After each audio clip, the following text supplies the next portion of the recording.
Adventures in time and space, told in future tense. Dimension X.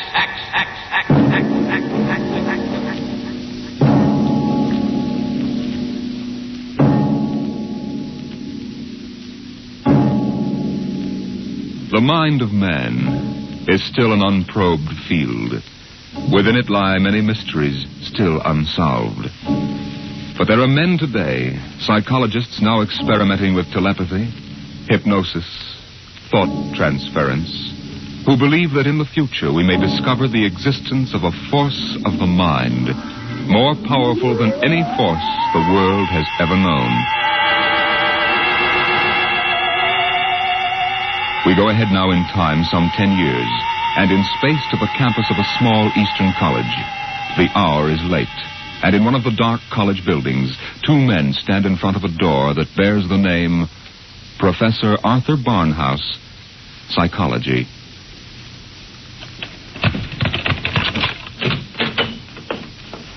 Well, here you are, Clinton. Thank you, Major. Here are the keys to the professor's desk and files. I guess you inherit everything now.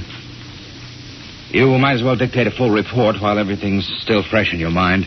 I'll wait and see you home. Oh, no, that isn't necessary. I'll be all right. You sure? After what's happened tonight, we wouldn't want you to have an accident, too. Major, after what happened tonight, I have a hunch the whole world is ripe for an accident. I'm afraid you're right, Clinton. Well, good night. Good night.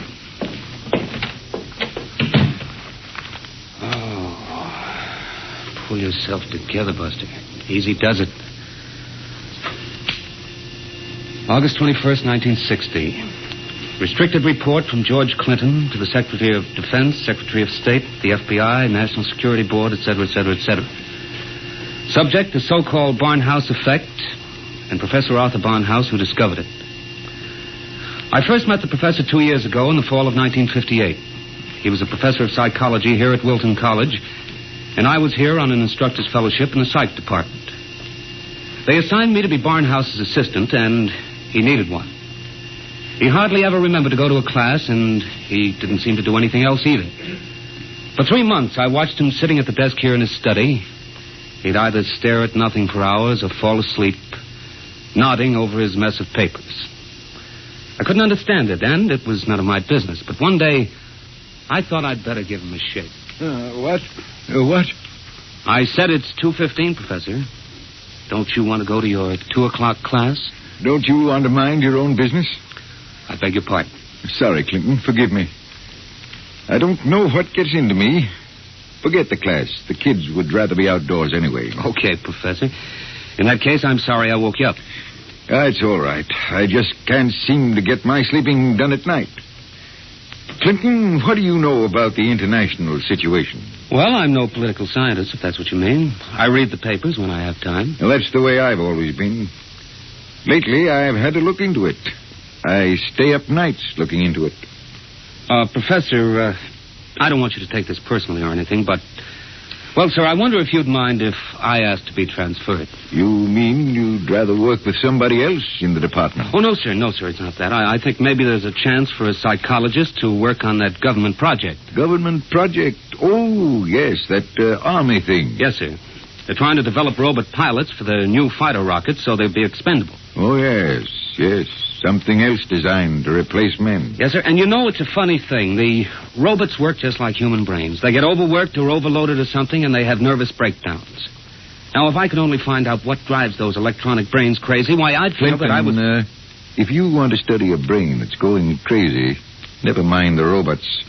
You can go to work on me. What are you talking about, sir? I don't know. I'm either crazy as a bedbug or a... Clinton... I wish you'd help me find out. Are you serious, Professor? I never was more serious in my life. I'm afraid I'm going out of my mind. But why? What makes you think so? This is what makes me think I'm crazy. Those dice? Clinton, do you know what the odds are against my rolling a 7? Oh, about 5 or 6 to 1. Watch. 7. Now, what are the odds against my rolling it again? Twice in a row? Plenty. About 100 to 1, I'd say. Watch. Professor, you're hotter than a $2 pistol. It's funny. That's what they said 8 years ago when I first discovered this. Discovered what? This force of the mind. I call it dynamo-psychism. You mean you shove those dice around just by thinking about it? People have always thought there could be a force of the mind. You know that.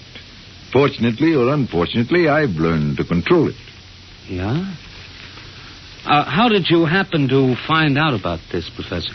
Well, it was about 10 years ago, back in 1948. I made the mistake of going to a psychologist's convention, and in order not to appear unsocial, I happened to find myself, for the first and only time in my life, in a dice game. What happened? I didn't have the faintest idea what was expected of me, and someone told me to roll sevens. So I did. 10 of them. I'll bet you weren't asked back into that game. That night, in my room, I realized that it simply couldn't have been an accident, Clinton.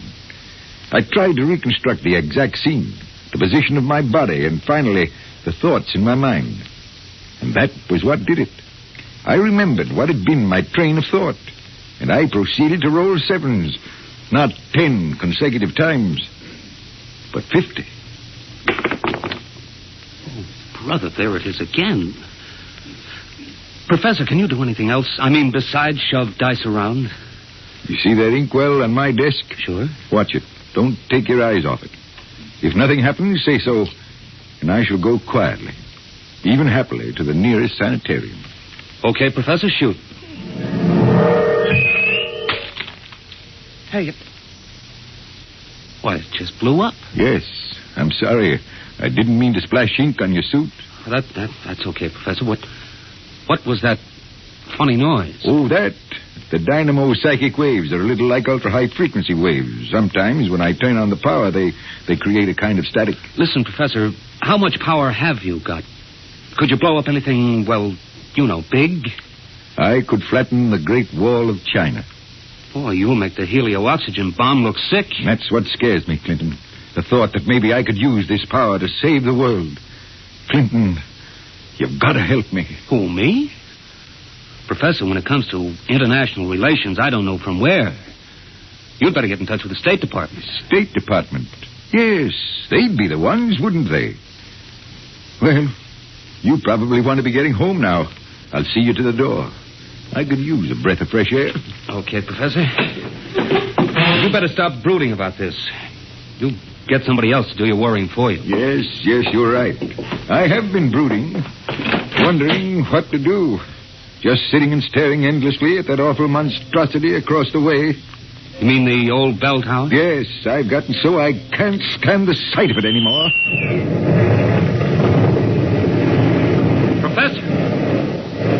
Professor, look, what?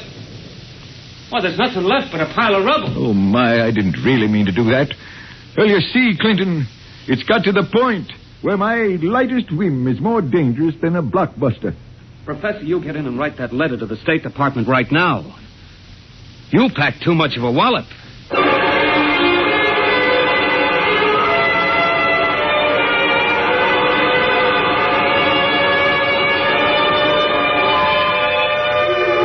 Professor Barnhouse mailed his letter, and things happened fast.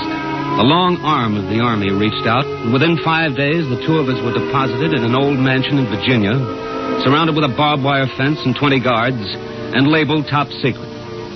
As soon as they'd seen a couple of small demonstrations, they set up a big test of dynamo psychism, and the professor was a very important guy. You could see him getting more unhappy every day. General Barker, I've got to talk to you. Just a minute, Professor. We're cleaning up the last details in Operation Brainwave. We'll roll at 1400 hours tomorrow. At 1400 what? 2 o'clock tomorrow afternoon. Robot-controlled fighter rockets will take off at exactly 1400 minus 10 and appear over the target at 1400. Watching from here over the video screen, you will then try to knock all 20 of them out of the sky. Think you can do it? Of course I can do it. Fine. And we've taken care of everything. Everything except that you neglected to ask me if I wanted to do it. I don't. This whole thing strikes me as childish and insanely expensive. We'll decide about that. But what's the good of it? I wouldn't mind acting as a defense weapon if it were necessary. But I can make all wars and armaments unnecessary. I could give every nation what it needs. I could move mountains, build roads, dig irrigation canals. I have a technique which costs nothing and can do immense good. You're spending millions to prove that it can do immense damage. It doesn't make sense. You know something, General? He's right. Of course I'm right. I want you to send me and Clinton back to Wilton College. Right away. That's quite impossible, Professor. This operation has gone too far to be called off now. Yes, but... Even if we wanted to call it off. If your dynamo psychism really works, you're apt to be the key to our entire defense setup. But listen... You'll have to excuse me now. Major Cuthrell and I have to double-check the confidential list of the observers on this end. Have you got it, Major? Yes, General. It's right here. Alberts, Barker, Bernstein, Carter, Clinton, Cuthrell, Holbrook, Lawrence, Stein, Williams. Check. I guess that includes everybody of importance. What about me? What? Oh, that's taken for granted, Professor. Thanks. 1400 hours. Will you be ready? I'll be ready. And now, if someone will wind the restricted clock and put the confidential cat out, I'm going to bed.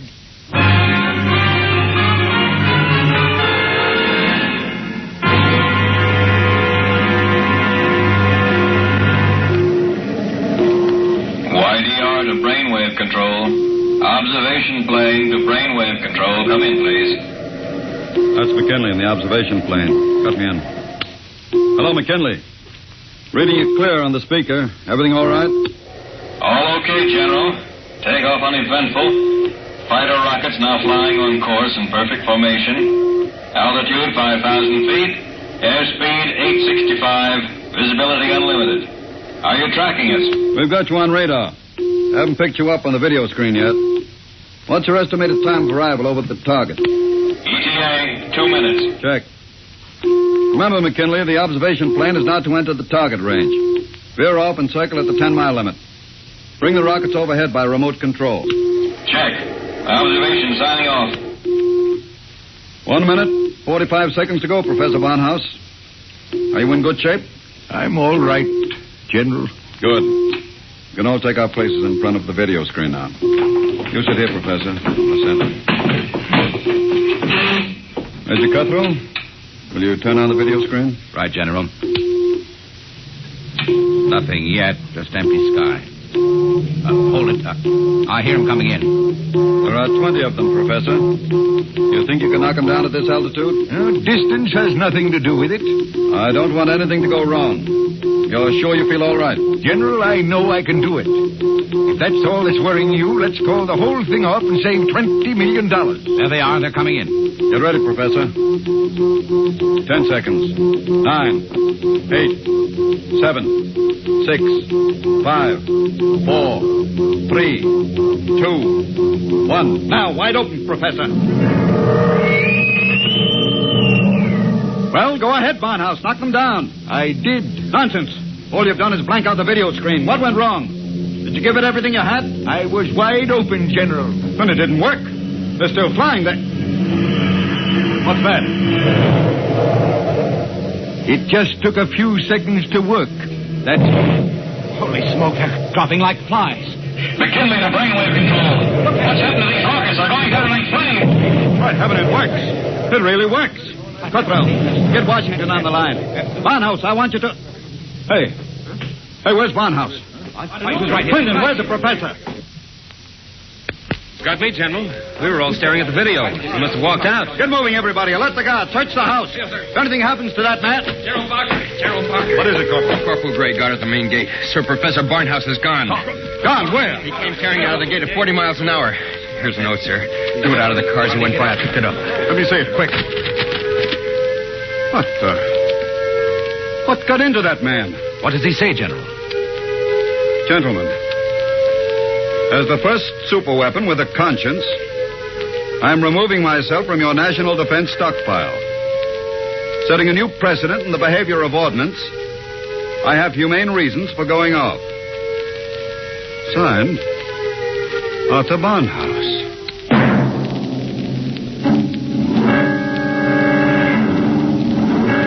Barnhouse was gone, and within 12 hours, the world was on a spree. The headlines were glorious or terrible, depending on what you think of the things the way they are. Barnhouse flattens helio bomb factory. The dynamo's psychic waves reached every corner of the world. In every country, every continent flashed the news of what was happening. Hey, Barnhouse knocks out hidden atomic stockpile in Asia. There was a new kind of war, the war of tattletales. Secret agents of every country hunted for the hidden armaments of their enemies, yelled about them in the newspapers, and immediately there'd be that warning burst of Barnhouse static, followed by... Radio-controlled fleet blown up on secret maneuver. The professor was out to make peace or bust, and nothing like him ever was.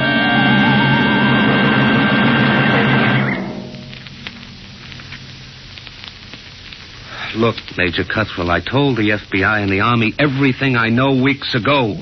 I've answered questions till I'm blue in the face. I didn't come here to ask questions, Clinton. I came to ask for your help. My help? That's right. To find Barnhouse. What if I don't want to? If you're his friend, I think you'd better. Why pick on me? You've got the FBI, the police, and Army intelligence. Why can't you find him yourself? We're trying. But you know the man well. You could spot him where we wouldn't. And you're the only one who can. Maybe.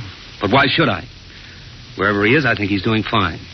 He's making war impossible, and I like it. So do I. Yes? He's putting you out of a job. That's all right with me. I'll retire to a truck farm with pleasure.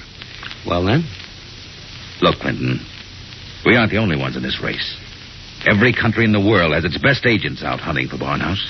Nobody can beat that kind of a manhunt. He seems to be doing all right so far. Sure, but how long do you think he can keep it up? A week? A month? Sooner or later, he'll be spotted.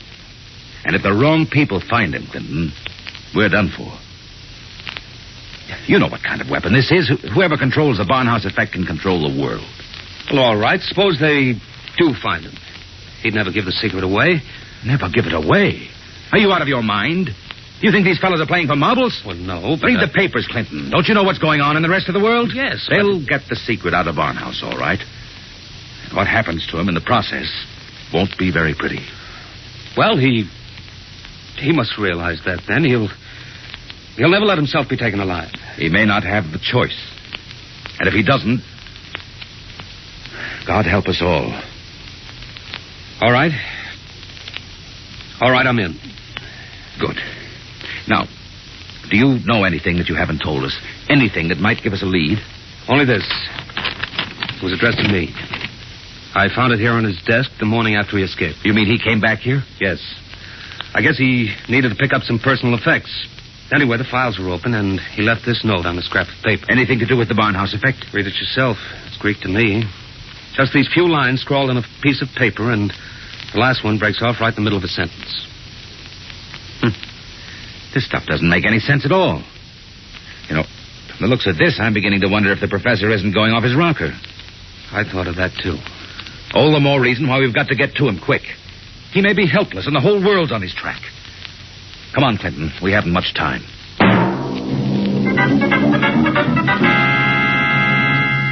You say you do recognize this photograph, Mrs. Reardon? I tell you, it looks like Mr. Balfour's. He had the second-floor front room for quite a while, but he left, I should say, about a week ago. Say, is he wanted for something? Yes, if he's the man I think he is.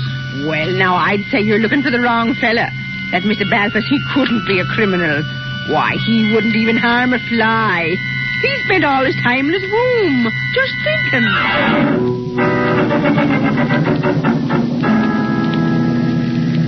Brother, it's hot. What a way to spend an August afternoon, huh, Major? Give my eye teeth to be at Jones Beach. So would I, Corporal. We've got work to do here. Look, sir, we've been cruising around these radio detection cars for a week. Not a sign of Barnhouse static. The professor must have run out of things to work on. Well, we'll give him a little more time. Switch to shortwave. See if there's anything special coming through. Yes. Try the 9-meter wave. Radio Miranda calling. Let's hear that. Our American enemies who have hidden behind the unjust and diabolical persecution by Professor Arthur Barnhouse will tyrannize us no more. I wonder if the professor's on Today, this. our glorious leader takes up his residence in a shelter, shielded with lead against all dynamo-psychic rays. With its protection designed by our brilliant scientists to be absolutely impregnable against the Barnhouse effect, he will once again lead us on the path of our glorious death. Quick, triangulate it and get me a fix. I've got it. Let me check this chart. Quick, man. 3.9, 1.7. Oh, my aching back. What is it? We haven't got a prayer of finding a major. He'd have to be picked out of 2 million people. Where is Barnhouse? Right where I was wishing I was. Right smack in the middle of Jones Beach.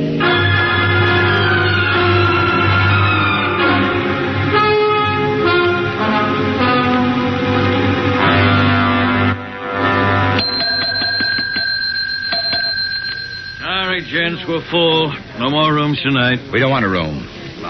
Do you recognize this picture? Who wants to know? Uncle wants to know. Oh, excuse me. I'm sorry. Let me see it. Yeah, it looks a lot like room 417. About 5 feet 8, thin, sandy hair, glasses, little scar right across the bridge of his nose. Yeah, it's 417, all right. You mean he's here now? No, not anymore. He checked out 2 days ago. But he couldn't have gone far. What makes you say that? Oh, he looked sick as a dog. Couldn't hardly carry his own bag out. Uh-oh. Like I said to the other fellas, I said he looked like he was on his way to the morgue. What other fellas? Oh, the ones this morning. You're the second pair that's been asking for him.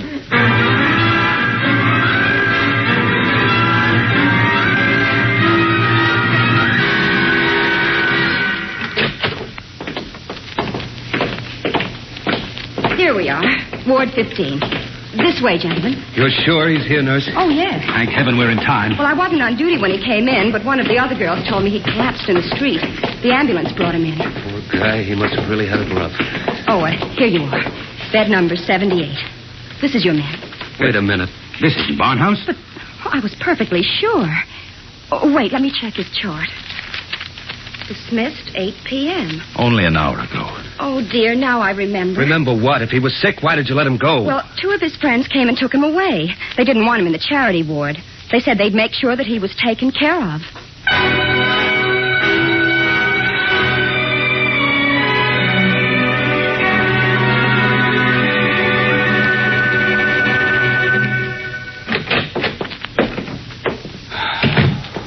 Every time I walk into this study, I keep hoping somehow I'll wake up out of a bad dream and find the professor just sitting here.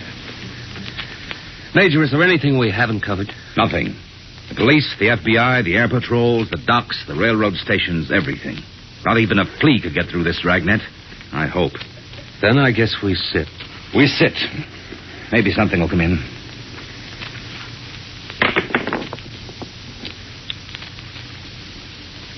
You have to roll those dice. I'm sorry. I wasn't thinking. An hour. That's what's driving me crazy. 1 hour sooner and he'd have been in our hand, not theirs. I know. Well, maybe he's still all right. How can he be all right? He's in the hands of a foreign power. We don't know that for sure. The professor was a likable little guy. He couldn't have lasted this long if he hadn't found some friends. Maybe they came and took him away. Well, grab that. Hello? Yes? Clinton, is that you? Professor Barnhouse. Clinton, they've got me. Who's got you? Where are you, Professor? I don't know. They said something about taking me to an airport. An airport? Which one? Listen, Clinton, I've got to tell you. The inkwell. What are you talking about? Remember the inkwell? Professor. Professor Barnhouse. Operator. Your call, please. Operator, that caller just came in here. Can you trace it? I'm sorry, sir, but I'm afraid it's too late. Your party has been disconnected.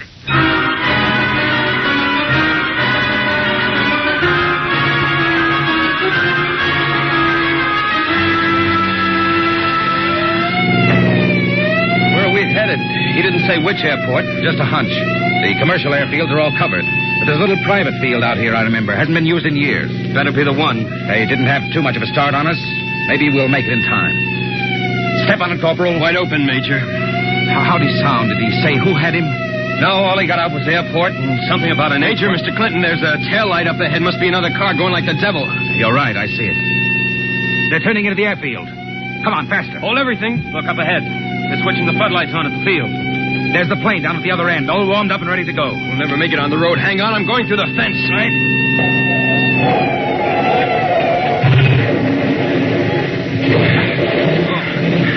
Well, what's the matter? Get going. Sorry, sir. Must have cracked the axle. They're taking off. Get out the submachine gun. You can't. Barnhouse is in that plane. You'll kill him. We've got to take that chance. That plane's headed straight for us. Hit the dirt. Get that gun working, Corporal. Aim for the propeller.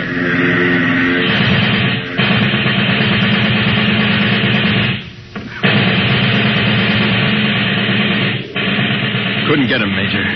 Well, there goes the old ball game. I'll get through to Air Patrol, sir. Maybe they can intercept the plane. No, not a chance. By the time the fighters got off the ground, the plane would be out of range. No, we've lost, Barnhouse. Nothing can save us now. Hey, what?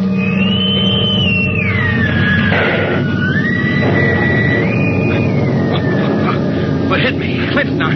Are you all right? Yeah, sure. The plane. It's gone. I know. Barnhouse blew it right out of the sky. He wouldn't let himself be taken alive. Boy, he really did it the hard way. Poor guy. He shouldn't have had to be a hero. All he ever wanted was peace. Peace? What's that? Now the arms race will start all over again.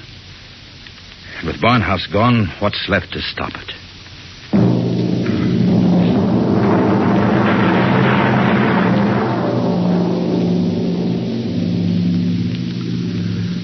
So they brought me back here to the professor's old study to dictate this report. I'm sitting here at his desk, and it's just the way he left it. Papers all over, even his old pair of dice.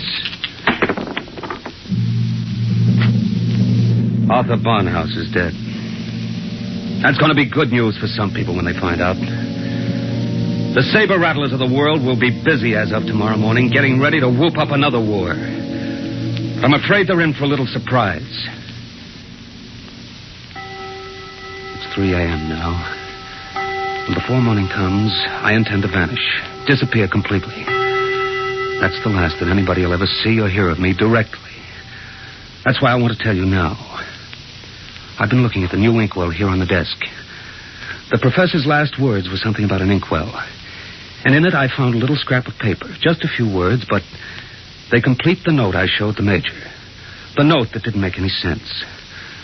The whole thing makes sense now. Professor Barnhouse may be dead.